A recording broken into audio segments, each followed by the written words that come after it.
यहाँ बाबा के आंगन में मैया यशोदा के गेह में भगवान की योग माया कन्या के रूप में प्रकट होकर आई।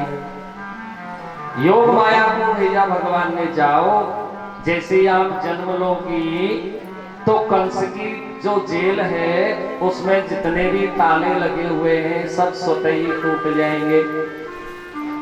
मैया के गर्भ से कन्या के रूप में भगवान की योग माया आई। इधर मां देवकी के यहाँ रोहिणी नक्षत्र था राजन, उस दिन भादों का महीना है, पवित्र नक्षत्र है, प्रथम चरण है, अष्टमी तिथि है, कृष्ण पक्ष है। मध्य रात्रि के 12 बजे आकाश में स्वतः ही विमान घूमने लगे, दुंदुभियां बजने लगे, शंख मृदंग आदि बजने लगे, आकाश से वेद मंत्रों की ध्वनि होने लगी, बदल छाए हुए हैं, बिजलियां चारों तरफ चमक रही है और हल्की हल्की बारिश चल रही है। मथुरापुरी में कंस जो दैत्यराज है वो बेचित पड़ा है, सोया हुआ है अपने शयन कक्ष में। द्वार पर जो 20-20 द्वारपाल खड़े हैं ना, 7-7 दरवाजों पर सब बेचित हो जाते हैं महाराज, मूर्छा में पड़े हैं, किसी को कोई और आभास नहीं है, भान नहीं है शरीर का, कोई पता नहीं कि कब क्या हुआ। महात्माओं, इधर से भगवान नारायण मैया देवकी के गेह में कारागृह में आए, पधारे, जन्म लियो। हाथों की हथकड़ी टूट जाती हैं, पैरों की बेड़ियां टूट जाती हैं, एक एक करके ताले टूटने लगे, दरवाजे गिरने लगे। और सुनो महात्माओं, भगवान ने पहले ही आदेश दिया कि हमें ब्रज में लीला करनी है। वसुदेव जी महाराज ने अपने लाला को उठायो, टोकरी जो पड़ी है यहाँ टूटी, छबड़ा मस्तक पर धारण कियो, लाला को सुलायो और एक एक दरवाजे को पार करते हुए कारागृह से, कारावास से बाहर वसुदेव जी निकले। राजन चोरों की भांति वसुदेव अपने पुत्र कृष्ण को लेकर यहाँ से चले हैं।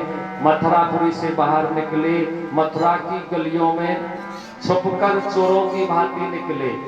ऐसे व्याकुल है कहीं दैत्य नहीं देख लें, राक्षस नहीं देख ले, नहीं तो मुझे और मेरे पुत्र को मार डालेंगे। ये सब भगवान की योग माया है।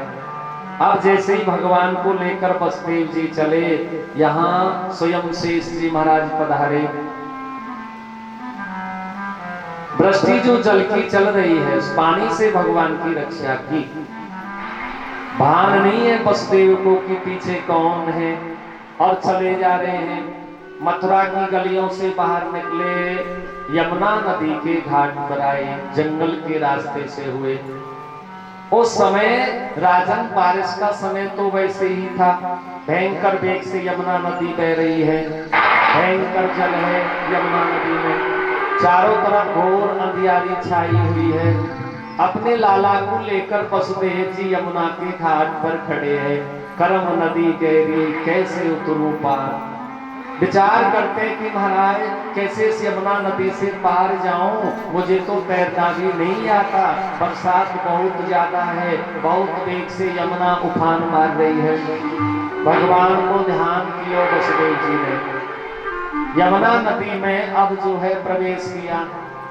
मन में विचार किया कि लौट कर जाऊंगा तो कंस मार देगा, उस दैत्य के हाथों से मरने के बजाय तो यमुना में मरना ही ठीक है। प्रवेश किया महाराज यमुना नदी में, तो यमुना का जो जल है वो घुटनों तक आया। आगे वसुदेव जी चले तो कमर तक आया, और आगे चले यमुना नदी में तो नाभि तक आया, और आगे चले तो हृदय तक जो है यमुना नदी का जल आ जाता है।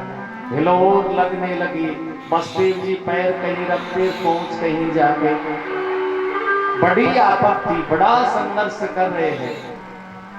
यमुना नदी का जल जो है वसुदेव के कंठ तक आया तो पुकारने लगे, हे प्रभु रक्षा करो, नारायण हम आपकी शरण में हैं। नारायण जा के हृदय में वो नर कर्म करे न करे।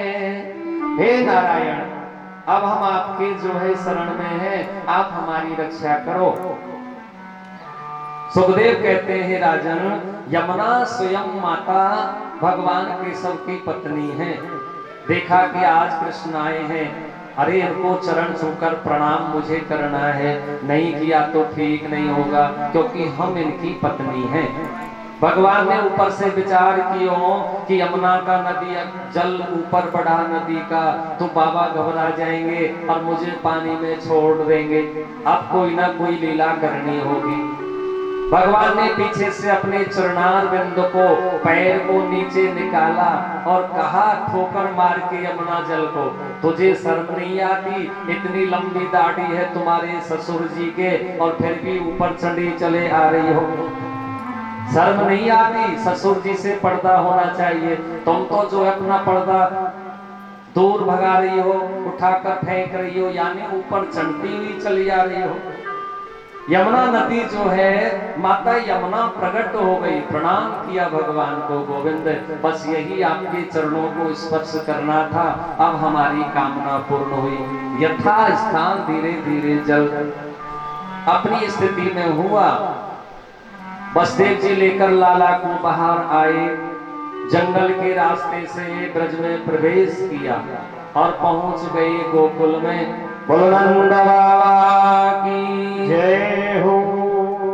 यशोदा जायो ललना में बेगन में सुन आई, ललना में बेगन में सुन आई, आई गई बेगन में सुन आई, मैं बेगन में सुन आई, बेगन में सुन आई और पुराण में सुन आई, आई यशोदा जायो ललना में बेगन में सुन आई, यशोदा जायो ललना में बेगन में सुन आई।